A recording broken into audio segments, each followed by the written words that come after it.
pasamos al predimensionamiento. Las losas macizas se predimensionan teniendo un peralte de la luz libre entre 40 o el perímetro entre 180. Acá hemos realizado el predimensionamiento teniendo que la mayor luz es 4.30.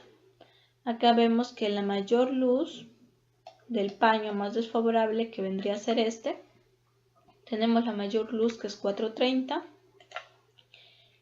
y lo dividimos entre 40 y tenemos un espesor de 15 centímetros. Por otro lado, considerando el perímetro entre 180, el perímetro que vendría a ser de este paño, 16.10, lo dividimos entre 180 y tenemos un peralte de 10 centímetros. Considerando la mayor de estas dos, tenemos que la losa necesita un peralte de 15 centímetros, la cual es la zona que no está achurada. Ahora, la zona que está achurada de esta manera consta de 17 centímetros, debido a que en esta zona se ubican los ambientes de los baños, ¿no? Las cuales por instalaciones sanitarias necesitan un mayor peralte. Entonces, toda la zona en la que se ve comprometida los baños, hemos considerado que tengan un peralte de 17 centímetros. Además, la zona central, la cual va a servir de conexión entre ambas partes, hemos considerado que tenga un mayor peralte. Y por eso hemos colocado un peralte de 20 centímetros, la cual va a rigidizar toda esta zona y va a permitir un mejor transferencia de energía entre uno y la otra parte. Ahora, tenemos por otro lado las vigas peraltadas. Generalmente el peralte se encuentra entre la luz libre entre 10 a la luz libre entre 12. Nosotros hemos considerado una luz libre entre 10 para ser más el caso más desfavorable, ¿no? Más conservador. Entonces, aplicando el entre 10, nosotros vimos que la luz libre mayor es 430 y con esto tenemos un peralte de 50. Ahora, para hallar el ancho, tenemos dos opciones. El ancho se debe encontrar entre h medios y los 2/3 de h, teniendo que se debe encontrar entre 25 y 30 y 33. Entonces consideramos un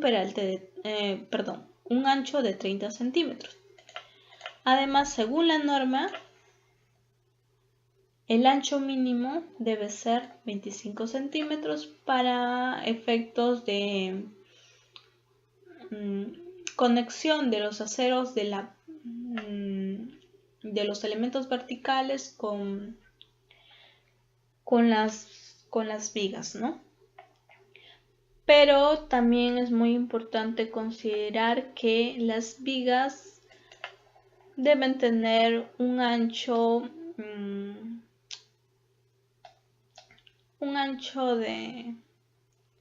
de acuerdo también a los elementos estructurales que llegan. Por ejemplo, nosotros tenemos acá, si tenemos placas de 30 y columnas de 30, entonces es recomendable de que las vigas también sean de 30. Por esas razones que he mencionado, tenemos y nos quedamos con un ancho de 30 centímetros. Luego pasamos a las columnas. Tenemos para columnas centradas y para columnas esquinadas. Las columnas centradas son las que reciben mayor carga por encontrarse en el interior de la edificación. Tenemos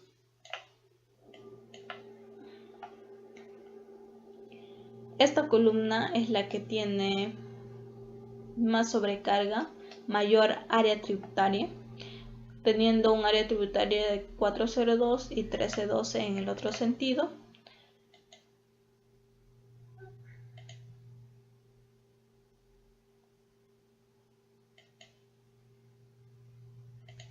Y 3.12.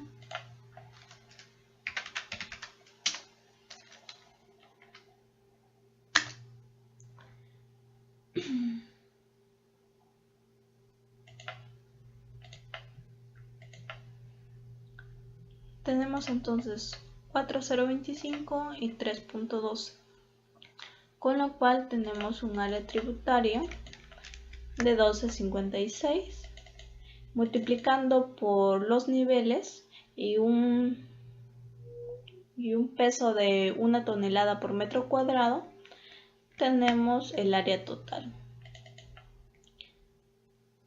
Y con la fórmula que hemos mostrado acá, tenemos que el área de la columna viene a ser la carga de servicio entre 0.45 para columnas centradas y 0.35 para columnas esquinadas o excéntricas, ¿no? Entonces, así tenemos, con un ancho de 30, tenemos un peralte de 70, ¿no? Y en el caso de columnas esquinadas, tenemos 2.75 y 3.57, tomando este caso como el más desfavorable, 2.75 y 3.57, tenemos con un ancho de 30, tenemos un peralte de 40, pero podemos considerar como mínimo, en este caso como es una estructura de 15 niveles, podemos considerar hasta 50 centímetros, ¿no? Eso se va a ir, este predimensionamiento se va a ir controlando de acuerdo al análisis que luego se va a ir realizando. Por mientras tenemos columnas centradas de 30 por 70 y columnas esquinadas de 30 por 50. Luego pasamos al predimensionamiento de las placas, es decir, de los muros de corte. Estos muros de corte van a ser predimensionados, como su mismo nombre lo dice, por corte.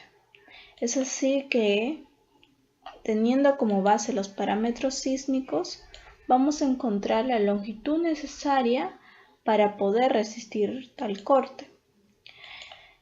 A continuación mencionaremos cuáles son los parámetros sísmicos, pero en el siguiente video ya se detallará a qué se debe cada parámetro y por qué se le asigna ese valor. En este momento solo lo mencionaremos nada más. Así tenemos, bueno, en primer lugar ha sido predimensionada con la norma E030 del año 2006, la que actualmente está vigente. Tenemos el factor de zona de 0.4, un factor de uso de 1, un factor de amplificación de 2.5, un factor de suelo de 1.2, ya que es un suelo intermedio, un factor R de 6, debido a que en nuestro caso estamos considerando una estructura en la que el corte es principalmente recibido por los muros estructurales, es decir, por las placas. Entonces estamos diciendo que nuestro edificio tiene un sistema de muros estructurales y por ello le corresponde un valor de 6. Entonces tenemos 6. Luego el peso. El peso asignado acá se debe a que el edificio tiene un área en planta de 402.60 metros cuadrados. Es decir, tenemos como área construida 402.60. Multiplicado por los 15 pisos que tiene nuestro edificio, tenemos 6.039 metros cuadrados. A esta área la hemos multiplicado por un valor de 1 tonelada por metro cuadrado, que es más o menos el promedio para este tipo de edificación, teniendo así 6.039 toneladas. Este peso lo vamos a multiplicar por los factores, por los parámetros sísmicos anteriormente mencionados, con lo cual tenemos un factor de Z por U por C por S dividido entre el factor R. Todo este coeficiente basal lo multiplicamos por el peso. Así tenemos una cortante de 1070.96 toneladas. Entonces, ¿en qué consiste el predimensionamiento? En verificar que la cortante actuante, es decir, la cortante debida a los parámetros sísmicos anteriormente mencionados, sea menor que la cortante resistente, la cual está dada principalmente por dos materiales: el aporte del concreto más el aporte del acero. Para calcular el aporte del concreto, vemos que esto depende del F'C, o sea, la resistencia del concreto, y está multiplicado por las dimensiones del muro. Y en el caso del aporte del acero, tenemos que depende principalmente del área de la barra de acero y de la separación que le asignemos. Es así que la vamos a calcular teniendo un factor de reducción de la cortante del 85%. Acá vemos que phi vale 85. Tenemos un F'C, que es la resistencia a la compresión del corte, de 210 kilogramos sobre centímetro cuadrado. Tenemos un D, que es la longitud efectiva de la placa, en la cual estamos tomando el 80% de la longitud del muro. Tenemos el espesor de la placa, la cual estamos asumiendo placas de 30 centímetros. El área del refuerzo, o sea, el área del acero, estamos asumiendo que son barras de 3 octavos. Y como son en dos hileras, tenemos un área total de 1.42 centímetros cuadrados. Luego tenemos un Fy, el del esfuerzo a la fluencia del acero, de 4.200 kilogramos sobre centímetro cuadrado. Y estamos asumiendo una separación de los estribos o de las barras horizontales de 20 centímetros. Entonces, en base a estos datos mencionados, calculamos la cortante resistente. Tenemos para la cortante resistente del concreto, tenemos 18.43 toneladas, asumiendo un L primero de 1 metro. Con un L de 1 metro tenemos una cortante de 18.43 toneladas, que es el aporte del concreto. Ahora, el aporte del acero, con esa misma longitud, tenemos 23.86 toneladas, lo cual al sumarlo tenemos la cortante nominal, que vendría a ser 42.29 toneladas. Entonces, tenemos la cortante nominal, que es la cortante resistente multiplicado por un valor de 85%, que es phi. Y tenemos por el otro lado la cortante actuante, que es debida a los parámetros sísmicos. Entonces, vamos a verificar que la cortante actuante sea menor que la resistente. Igualando estas dos expresiones y sabiendo que la cortante resistente está multiplicado por L, o sea, como estamos poniendo 1 metro, el L que nos salga acá es la longitud necesaria.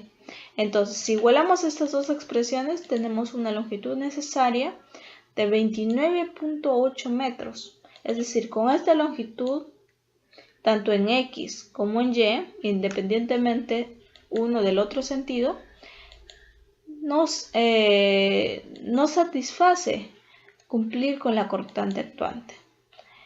Así que tenemos, según el cuadro de densidad de muros, de todos los muros que nosotros hemos creído conveniente colocar inicialmente, porque ya luego se verá si es que necesita más o menos, según el análisis ya se va perfeccionando esa longitud, pero como longitud inicial tenemos 42.78 metros en X y 45.35 metros en Y, con lo cual estamos satisfaciendo los casi 30 metros que requiere por predimensionamiento. Luego vemos que cumplimos con esa condición. Aparte, en la norma se nos habla de otras dos condiciones. Una de ellas está relacionada directamente con la altura que tienen los muros. Se dice que, según la norma, el espesor que tienen los muros, lo cual nosotros hemos asumido inicialmente 30 centímetros, está en función de la altura. Y este espesor debe ser mayor a un 25avo de esa altura. Y teniendo nosotros una altura de 2.65 metros, tenemos que nuestro espesor debe ser mayor a 10 centímetros, con lo cual estamos satisfaciendo esa condición. Además, también se nos dice que ese espesor debe ser mayor que 15 centímetros también. Entonces, nosotros estamos bien y cumplimos con estas dos condiciones para considerar que los muros sean considerados como placas, ¿no? Muros estructurales en sí. De esta manera, también se ha considerado dividir la edificación en 3 bloques verticales. ¿Para qué? Para que nuestro diseño sea un poco más económico, ya que no es la misma cortante que resisten los muros inferiores, o sea, de los pisos inferiores a los pisos superiores. Entonces, como la cortante se va reduciendo en los pisos superiores, se le puede reducir el F'C o también se le puede reducir el espesor del muro. En este caso nosotros hemos considerado 3 bloques. El primer bloque, que constituyen los pisos del 1 al 5º piso, consideramos un F'C de 280 y un espesor de 30 centímetros, con el cual nosotros hemos verificado la cortante en la base. Luego tenemos en el segundo bloque, que es del 6º al 11º piso, 6 pisos hay en este bloque, vamos a reducir el F'C a 210 y vamos a mantener el espesor de los muros. Y finalmente en el tercer bloque, que son los 4 últimos pisos, o sea, del piso 12 al piso 15, vamos a mantener el F'C porque ya es el mínimo para muros estructurales, y vamos a reducir el espesor de las placas, pero vamos a reducir solo la parte en sí de la placa, o sea, no los confinamientos, sino el alma de la placa. Entonces vamos a conservar el espesor de los confinamientos, ya que a los confinamientos son los que llegan las vigas. Entonces, para lograr una mejor conexión de las vigas con las placas, hemos decidido dejar los confinamientos. Es decir, la parte del alma del muro va a ser más delgada y se van a mantener los confinamientos para lograr una mejor conexión viga-placa. Y Bueno, eso es todo el predimensionamiento y la estructuración que hemos tratado en este video. Ya más adelante se verá lo que es el análisis y el diseño a nivel de la superestructura y de la infraestructura. Bueno, eso es todo por hoy. Gracias.